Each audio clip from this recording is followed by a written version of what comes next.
Welcome, Teachers Building Wealth Station. I'm Coach Lope. So happy to be here with you today. First of all, I've decided to try to make all my videos 20 minutes or less.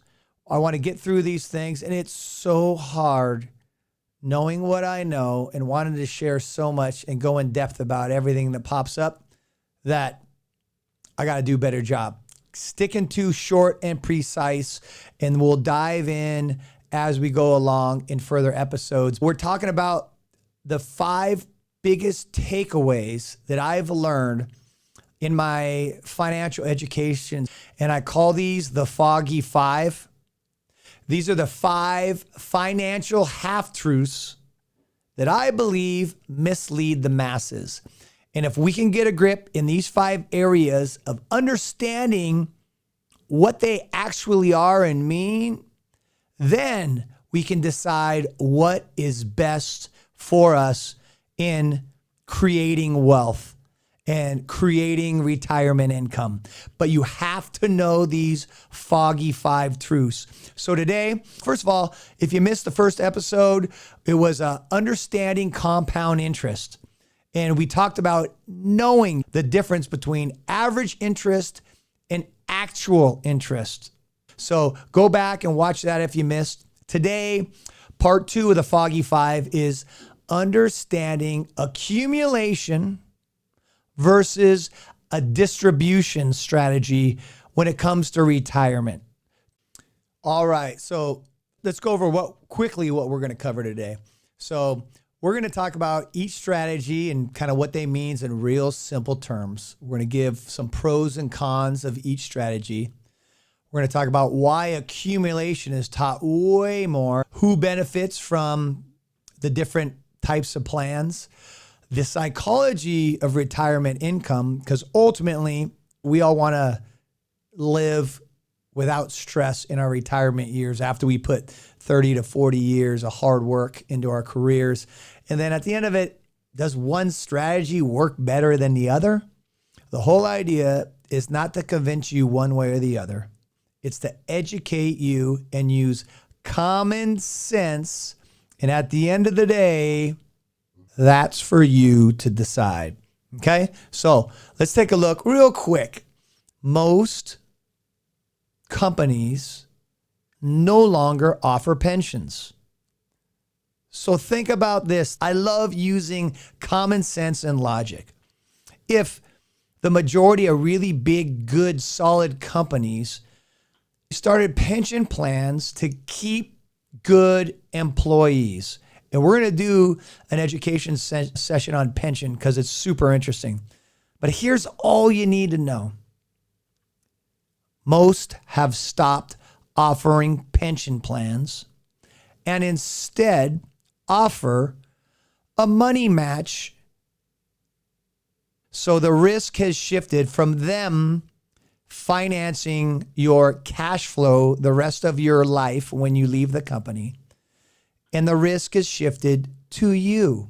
But hey, they're going to give you a match. So is that better for you that they went to this method, or is it better for them that they went to this method?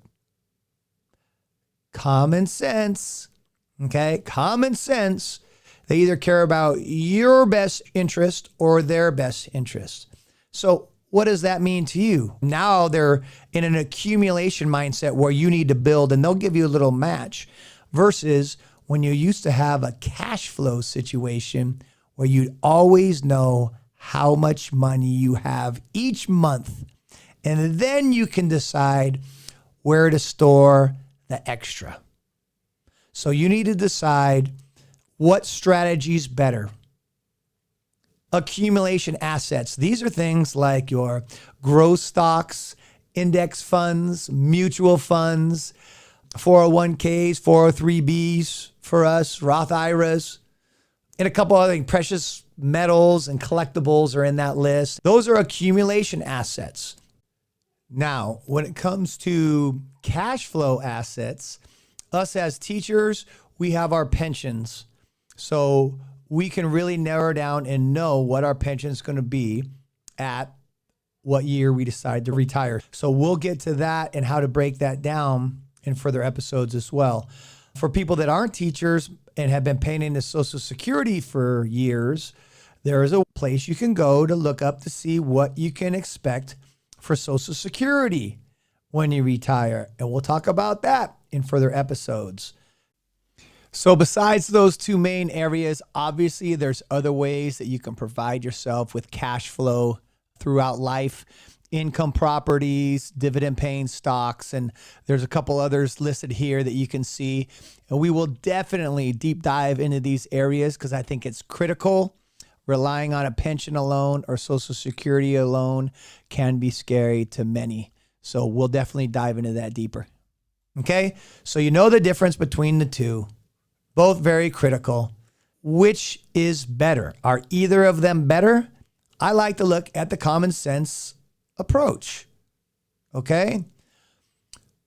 Which is stressed more education-wise? When you open Yahoo, what does it talk about most? Almost everything you read every single day is about putting money into the market. Into the market, invest. Okay? So when I see everything telling me to do something, it triggers me. Why is everybody telling me to do this? We're going to dive into this later. How much money goes into telling us to put money into the market? And is everybody that's telling us to put money into the market have our best interest in mind? That's for you to decide. So we're going to put all the facts out there so you can decide. Okay? Really easy. The accumulation strategy, the whole idea is you build a big nest egg of money. And in a retirement, you take out a little bit each month. That's what's known as the 4% rule. Okay? If you don't know what the 4% rule is, we'll talk about that later. But hey, build your pot up, let it grow, and take a little bit each time. The cash flow strategy is, it's basically you want to build guaranteed paychecks for life. That you know every month you're going to get X amount of dollars. And hopefully that number will pay all your bills, everything squared away, so you know that you're in good hands. And then you can rely on maybe an accumulation portion to do fun stuff from. But we're going to get into strategy later. I just want you to know you can't make investment decisions until you understand the two strategies. We are not taught distribution and cash flow. We are taught accumulation. So you have to know both and the pros and cons of both. Okay? So we talked about why accumulation is taught more. Most of us have 403Bs, teachers, money on the side. I'm going to share with you why I no longer contribute to my 403B and wish I hadn't the whole way. But we'll talk about that a different episode. Okay? Accumulation is taught more because Wall Street funds companies and money managers manage your savings, big money in both of those industries. Okay. And it's really an easier story to tell if you're talking about accumulation. At the end of the day, hey, I have $1 million saved up for my retirement. And by the way, is $1 million a lot to have in your retirement? Do you know, without getting into that deep, if you have $1 million in retirement and you follow the 4% rule, for 30 years, you'll be allowed to take out $4,000 a month. That's it. Taxable. Pretty scary. And then we're going to talk about 1% of your $1 million. If your account is managed, 1% of $1 million every year, $10,000 goes to your money manager. That's a lot of money, but we'll get into that later. You got to know all this stuff before you make decisions when it comes to your money. Super important. Another component to look at that we will look at down the line as well is the psychology opponent. Okay. If you have guaranteed paychecks, you reduce stress, right? That's a benefit of cash flow. Even though we're taught accumulation, there's a psychological component of not spending money like you could because you're afraid of running out. So you have to take an account when you're deciding which is better or a combination of both. These attributes in psychology is really important. Like I say, the fear factor, many retirees with an accumulation portfolio that just has an account balance, they underspend because they're afraid of running out money.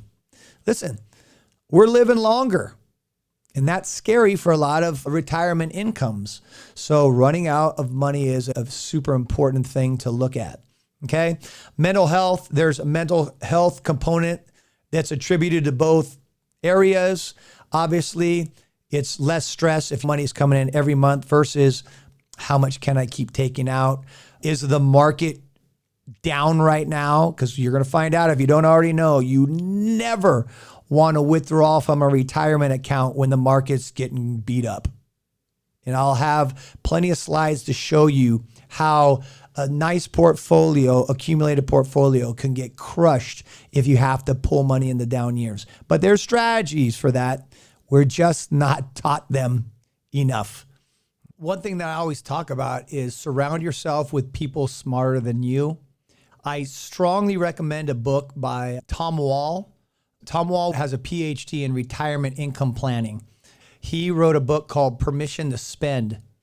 It goes over some of these things that I'm talking about here, but in much greater detail. I always like to listen to people with PhDs and that study economics and finance and personal retirement versus it's very different messaging sometimes than the Wall Street guys, right? So Permission to Spend by Tom Wall, I strongly recommend it. But the other thing is it's just not about how you accumulate.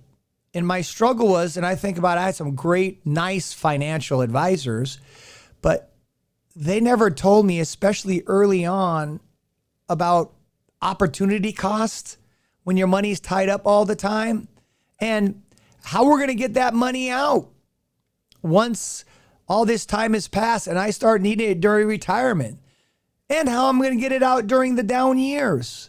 So retirement income is completely different than building, investing, and getting this big stockpile of money.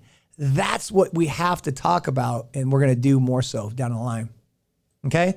So super important components.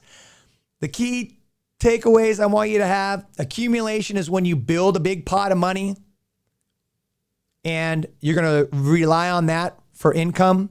Like I say, teachers, we know what our pensions are going to be. If I retire at 60 years old, my pension's going to be $6,000 a month. I already know that. So 4 years from now, if I want to retire at 60, it's going to be $6,000 a month. That's not enough to support my lifestyle by any means. So I'm going to have other buckets and strategies to pull money. Okay, so super important. And I'm going to give you a tip. This is really common sense. A hybrid approach is always going to be the best. My biggest fear are those of you that don't get pensions like us teachers, and you're relying on Social Security, and we'll have lessons about Social Security. And by the way, teachers, our pensions, how safe are they? And for how long? Do you know big corporations that still kill it on Wall Street have pulled their pensions from their employees? So we're going to talk about that later, but my goodness, if we're just relying on that, there better be other things that we're doing at the same time. But that's all. That's a wrap. Those are the basic summaries you have to know. And one last thing. There's a component in here that's not even talked about. It's just, you need cash accumulation, right? Very important to have that pot of money. And you need cash flow. those two things. There's a third component that is absolutely essential. All the Monte Carlo studies show, and most people don't even know about it. So stay tuned for that. That's one of the Foggy 5 points that's coming up. But make sure you tune in for part 3 of the Foggy 5, my favorite part, and I think the most